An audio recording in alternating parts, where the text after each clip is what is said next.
नमस्कार दोस्तों।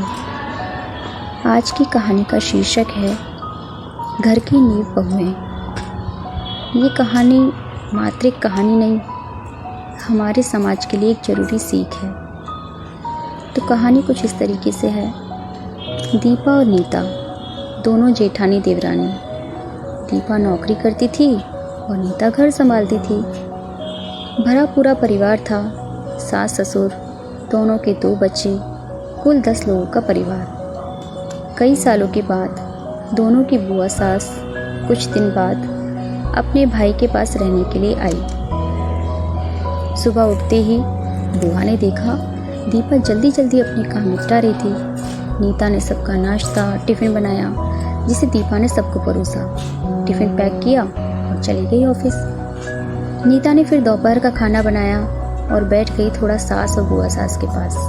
बुआ जी से रहा नहीं गया, बोली, छोटी बहू, तेरी जेठानी तो अच्छा हुक्म चलाती है तुझ पर। सुबह से देख रही हूँ रसोई घर में तू लगी है और वो महारानी दिखावा करने के लिए सबको नाश्ता परोस रही थी, जैसे कि उसी ने बनाया हो।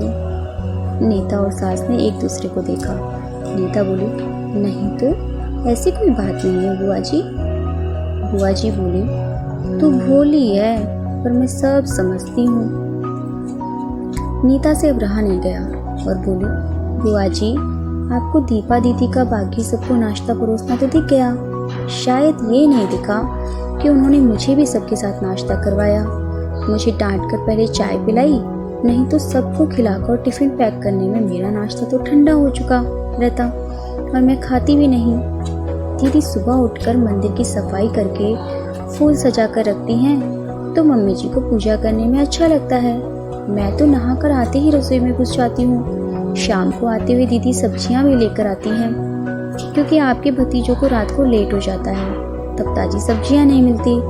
ऑफिस में कितनी मेहनत करनी पड़ती है, फिर ऑफिस में काम करके आकर रात को खाना बनाने में भी मेरी वो मदद करती हैं। वो मेरी जेठानी नहीं है, मेरी बड़ी बहन है।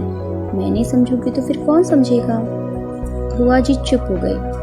शाम को दीपा सब्जी की थैली नीता को पकड़ाते हुए बोली, इसमें तुम्हारी फेवरेट लेखक की किताब है, निकाल लेना। नीता खुश हो गई और बोली, थैंक्स दीदी। नीता सब्जी की थैली किचन में रखी और किताब रखने के लिए अपने कमरे में चली गई। बुआ जी ने दीपा को आवाज़ दी, बड़ी बहू, जरा यहाँ तो आना। दीपा बोली, जी बुआ जी। बुआ जी बोली, तुम इतनी मेहनत करके कमाती हो और ऐसे फालतू किताबों में पैसे व्यर्थ करती हो, वो भी अपनी देवरानी के लिए। वो तो वैसे भी घर में करती ही क्या है, तुम तो दिन भर मेहनत करती हो और वो घर पर सिर्फ आराम। दीपा मुस्कुराई, बोली, आराम? नीता को तो जबरदस्ती आराम करवाना पड़ता है बुआ जी। सुबह से बेचारी लगी रहती है, किचन में सबकी अलग अलग पसंद, 4 बच्चों का टिफ़िन सब बनाती है, वो भी बड़े प्यार से। सुबह की चाय पीने की भी सुध नहीं रहती उसे। दोपहर को जब बच्चे आते हैं, फिर उनका खाना, उनकी पढ़ाई सब वही तो देखती है। वो है, इसीलिए मुझे ऑफिस में बच्चों की चिंता नहीं रहती।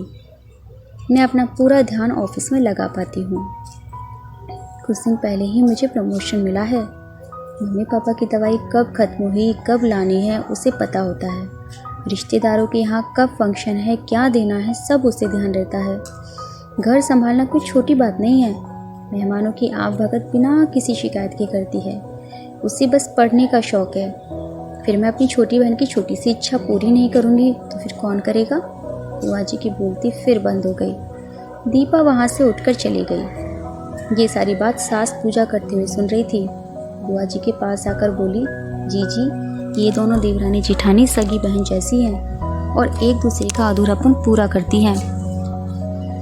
मेरे घर की मजबूत नींव है ये दोनों, जिसे हिलाना नामुमकिन है। ऐसी बातें तो कई लोगों ने दोनों को पढ़ानी चाहिए, पर मजाल है कि दोनों ने सामने वाले की बोलती बंद ना की हो। और सास मुस्कुरा दी। बुआ जी की बोलती अब पूरी तरह बंद हो गई। दोस्तों, घर को स्वर्ग बनाने के लिए आवश्यक है आपस में प्रेम, स्नेह, आत्मीयता, एक दूसरे को समझने की भावना, कर्तव्य परायणता।